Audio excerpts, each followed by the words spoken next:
With these problems, I'm given some point on a function.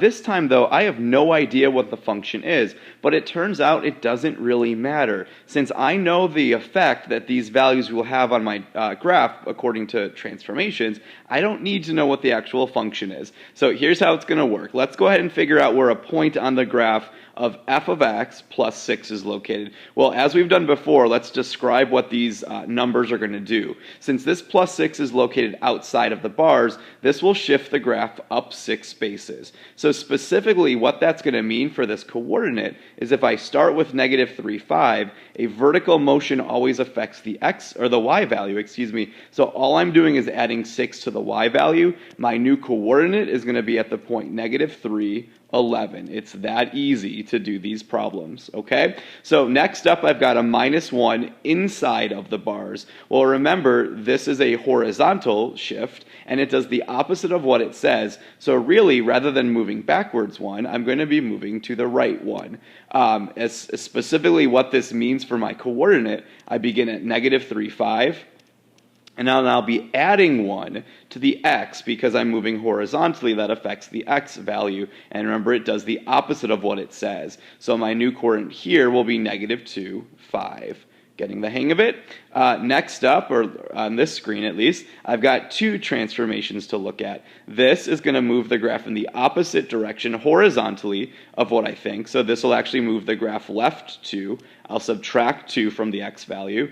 This, since it's outside of the parentheses, will move my graph up 1 and affect the y value. So my point, which began at negative 3, 5, I'll now subtract 2 from the x because I need to do the opposite, and add 1 to the y. So my new coordinate is negative 5, 6.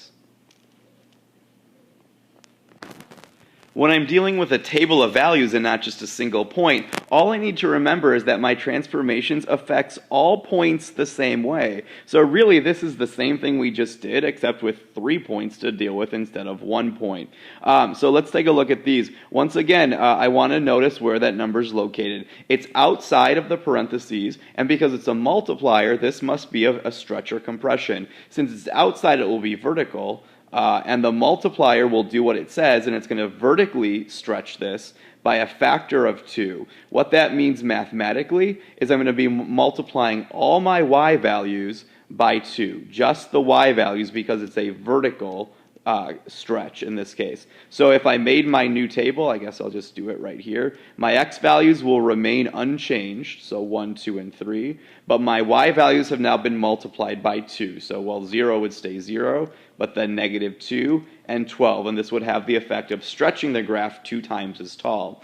Next up, that is 1/3 is located inside the parentheses. So this is horizontal, meaning it's only affecting the x value this time. And remember, it lies to you and does the opposite of what it says. So this will actually again stretch the graph, but this time by a factor of 3. I need to do the reciprocal. And once again, what that means specifically is now I'll be multiplying just the x values by 3. So if I set up my table, my y's will remain the same because I'm not doing any vertical stretching. So 0, negative 1, and 6 were my original y values.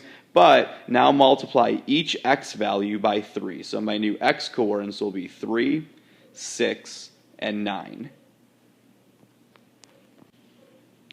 When I'm working with reflections, like in this case, because I see the negative, all I need to do is change the sign of either my x or y coordinate. Because this negative sign is located outside the bars, remember, this will have the effect of reflecting the graph.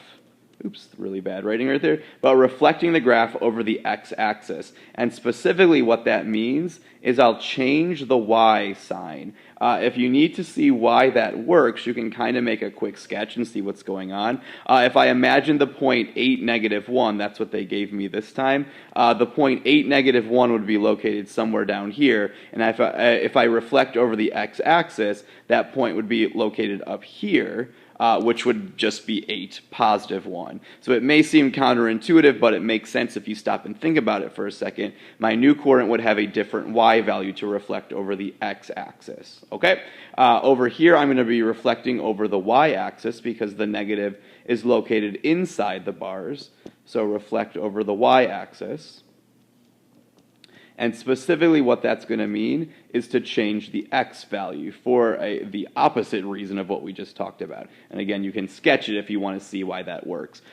This time, though, not only do I have to change the sign of the x, but I need also, as we just talked about, need to multiply the x value by the reciprocal, because I have a horizontal compression in this case. So I'm going to multiply my x value, which was 8. Sorry, let me just write my point down. 8, -1. Nothing is happening to the y this time, so that stays -1. I'm going to change the sign of the x so it becomes a negative, and then also multiply it by a fourth, because I want to compress this. So my new coordinate will be a -2, -1. And then last but not least, once again, when we're dealing with a table, just remember that every single point on your function is affected the same way. So it's what we just did, just 3 and 1. So once again, I've got a negative inside inside the parentheses, which will be a reflection over the, well, let's remember, a reflection over the y-axis. This will have the effect of just changing the x value. So my new table will become -2, -4, -6, where my y values will remain the same. And you can kind of see that just the way it looks. Look, it says just change the x value.